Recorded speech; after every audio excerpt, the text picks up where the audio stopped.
చంద్రబాబు ప్రభుత్వానికి వార్నింగ్ ఇచ్చిన వాలంటీర్లు. చంద్రబాబు ప్రభుత్వానికి డెడ్ లైన్ విధించిన వాలంటీర్లు.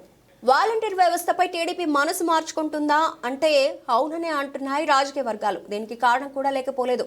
ఏపీలో ఎన్డీఏ ప్రభుత్వం అధికారంలోకి వచ్చిన దగ్గర నుంచి కూడా వాలంటీర్ వ్యవస్థపై నేతలు రోజుకో మాట మాట్లాడుతున్నారు.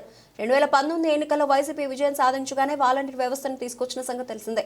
ఇటీవల జరిగిన ఎన్నికల్లో వాలంటీర్ల వ్యవస్థపై పెద్ద యుద్ధమే నడిచింది. టీడీపీ అధికారంలోకి వస్తే వాలంటీర్లను తొలగిస్తారంటూ వైసీపీ నేతలు పెద్ద ఎత్తున ప్రచారం చేశారు. వారికి టీడీపీ నేతలు సైతం గట్టిగానే కౌంటర్ ఇచ్చారు.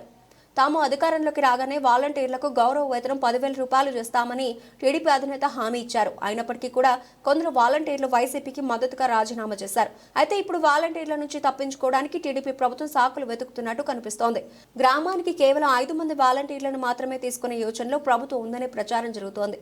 దీనిపై విధి విధానాలు రూపొందించిన తర్వాత వాలంటీర్ వ్యవస్థపై కీలక ప్రకటన చేయడానికి టీడీపీ ప్రభుత్వం సన్నద్ధమవుతోంది. ఇటువంటి సమయంలో ఆంధ్రప్రదేశ్ రాష్ట్ర సర్పంచుల సంఘం కీలక నిర్ణయం తీసుకుంది. గత ప్రభుత్వం హయాంలో తీసుకొచ్చిన వాలంటీర్ వ్యవస్థను రద్దు చేయాలని సర్పంచుల సంఘం తీర్మానించింది. ఈ మేరకు పంచాయతీరాజ్ ఛాంబర్ అధ్యక్షుడు రాజేంద్ర ప్రసాద్ తెలిపారు. అలాగే రాష్ట్ర వ్యాప్తంగా ఉన్న సర్పంచులు తమ 1 నెల జీతాన్ని రాజధాని అమరావతికి విరాళంగా ఇవ్వాలని నిర్ణయించిందని ఆయన చెప్పుకొచ్చారు. దీంతో వాలంటీర్ వ్యవస్థ ఉండకపోవచ్చనే వాదనకు ఈ చర్య మరింత బలం చేకూర్చినట్టు అయిందనే అభిప్రాయం వ్యక్తమవుతోంది. దీంతో వాలంటీర్లు కీలక నిర్ణయం తీసుకున్నారు. వాలంటీర్లను వెంటనే విధుల్లోకి తీసుకోవాలని, ఇచ్చిన మాటను సీఎం చంద్రబాబు నిలబెట్టుకోవాలని కోరారు. ఈ నేపథ్యంలో తమకు ఉద్యోగ భద్రత కల్పించాలని వాలంటీర్లు ప్రభుత్వాన్ని డిమాండ్ చేశారు.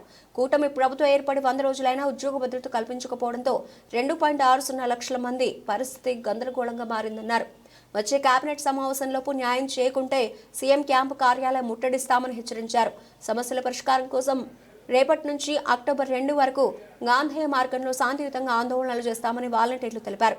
మరి ఇచ్చిన హామీ ప్రకారం వాలంటీర్లను విధుల్లోకి తీసుకుంటారో లేదా ఎప్పటిలాగే హామీలను గాలి కొదిలేసినట్టుగా వాలంటీర్లను సైట్ చేస్తారో చూడాలి.